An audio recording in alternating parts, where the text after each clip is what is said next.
Hello, you are on the Balance of Style channel. Wrap pants always attract curious glances. Depending on the chosen fabric, they can be made casual, dressy, formal, and so on. I chose the dressy ones. The fabric is satin.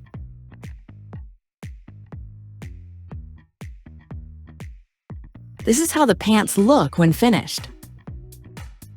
The wrap extension that we lengthened along the front part of the pants goes to the back, and the waistband fastens at the back. The wrap we added to the back part of the pants overlaps the front parts. They fit great and are comfortable to wear.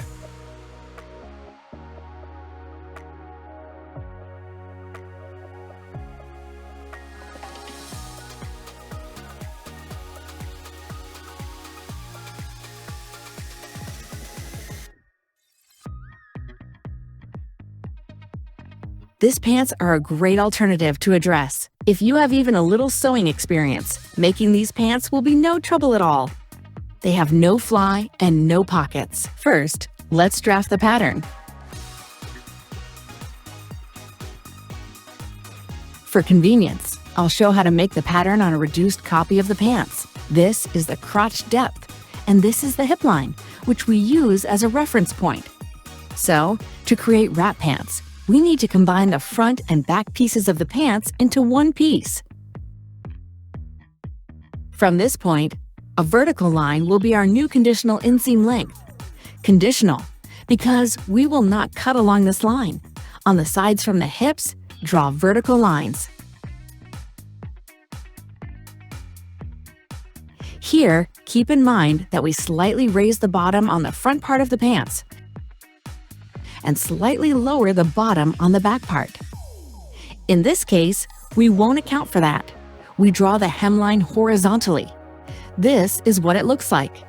We drew a vertical line from the meeting point of the pants and on the sides from the hips. Now, to the front part of the pants, which is on the left side, we apply the front piece. We'll draw the line up to the fold line. We reference the hip line. As you can see, a dart appears here. We'll deal with it later.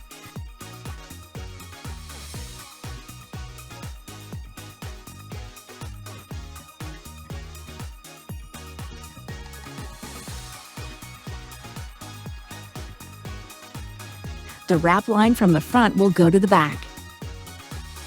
Now we will draft the wrap detail that goes from the back and overlaps the front. We'll make it in a way that it overlaps the front darts. For this, we need to account for the distance from the side seam of the front piece of the pants to the dart. Here, the dart is at a distance of 2 cm 8 mm, but I'll draft the wrap a bit bigger to make sure it covers the dart. Because while walking, the wrap won't stay vertically straight, it will shift slightly diagonally. To the back part of the pants, we apply the back piece, referencing the hip. We will use the fold line as a reference. In this version, the width of the wrap is 3/5 centimeters. That's acceptable, but you could make it a bit smaller, which would reduce the intake of the resulting dart.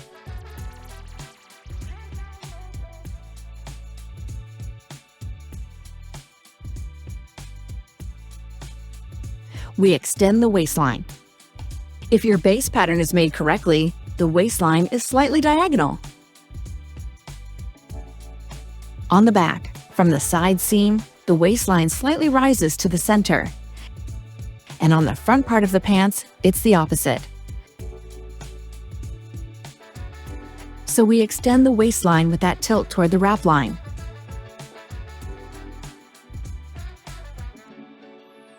Since the wrap on this side goes to the back, it rises.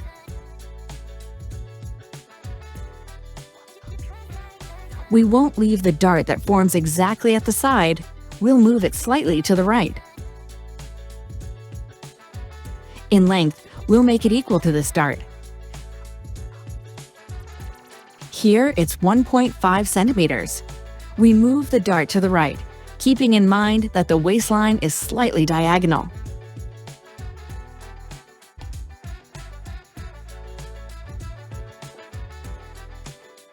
We remove the moved dart. We'll move this dart a bit to the left. The dart intake here is 4 in length. I make it equal to his dart.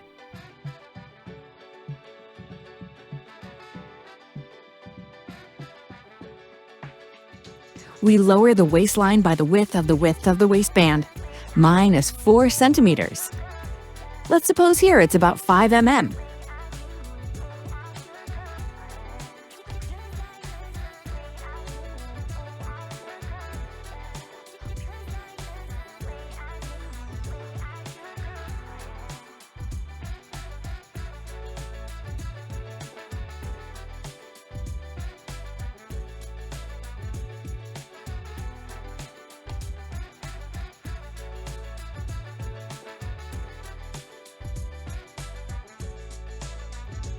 And so, here is our new line. Waistline, first dart, second dart, center seam. Waistline on the back part of the pants. First dart, second dart. We extend the waistline. Wrap line, hemline, wrap line. We need 2 of these pieces for our pants. Now I will show you an alternative version of the pattern without additional darts.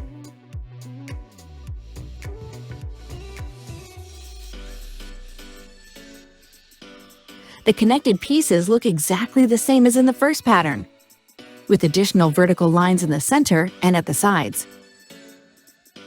We apply the front piece to the front part of the pants in a way that no dart forms.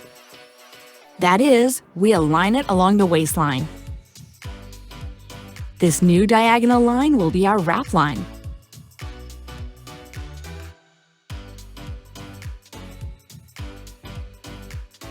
We do the same with the back part of the pants. We connect them in such a way that no new dart forms.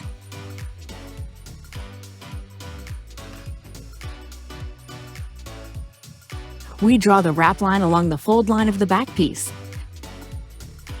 We outline our new wrap line.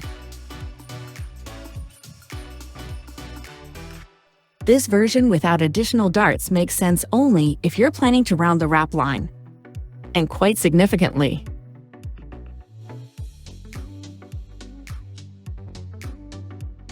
Otherwise, the wrap line at the hem will overlap our main trouser piece pretty much.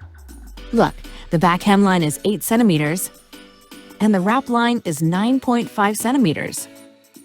And this part of the wrap will go onto the front part of the pants. The hemline of the front part is 6 centimeters.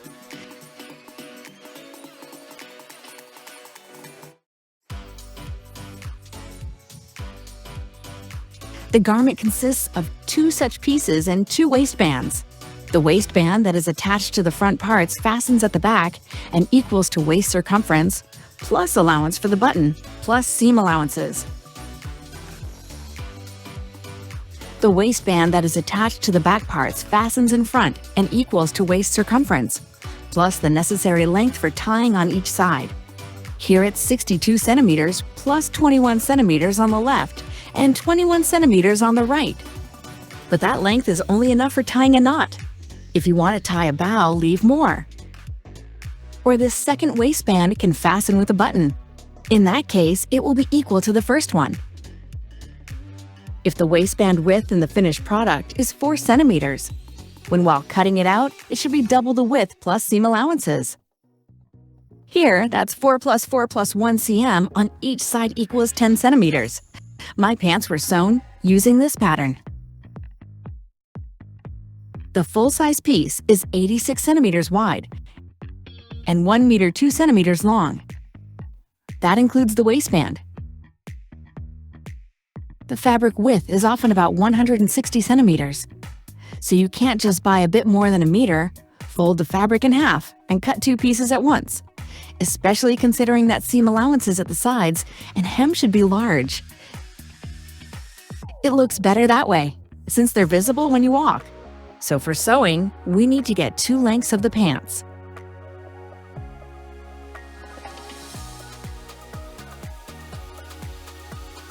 For sewing, we'll need main fabric, fusible interfacing for the waistbands, snaps or buttons 1 or 2. I used 1 and thread matching the fabric.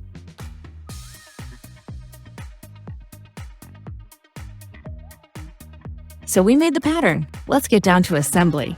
A few tips you can follow while sewing: make large allowances at the sides and hem, and fold the edges inward. We cut out the garment. 2 such pieces. We sew the darts. Naturally, we don't sew the darts at such a steep angle. We taper them toward the bottom.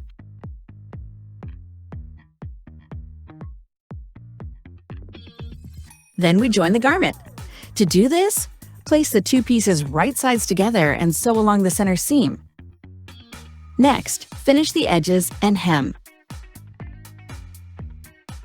Interface the waistbands, sew on the waistbands, and sew on the button.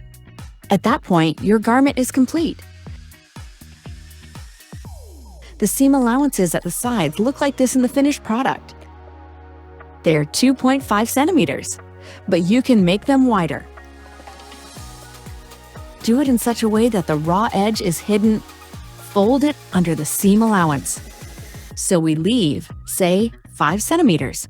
Fold 1 centimeter in, then fold the rest of the seam allowance to the wrong side of the garment and top stitch. This is what the stitch looks like on the right side. These ants are very comfortable. The downside is that you have to fully take them off to use the restroom, but it's like with a jumpsuit. It's worth it. If you liked the video, please give it a like, subscribe to the channel, and see you in my next videos.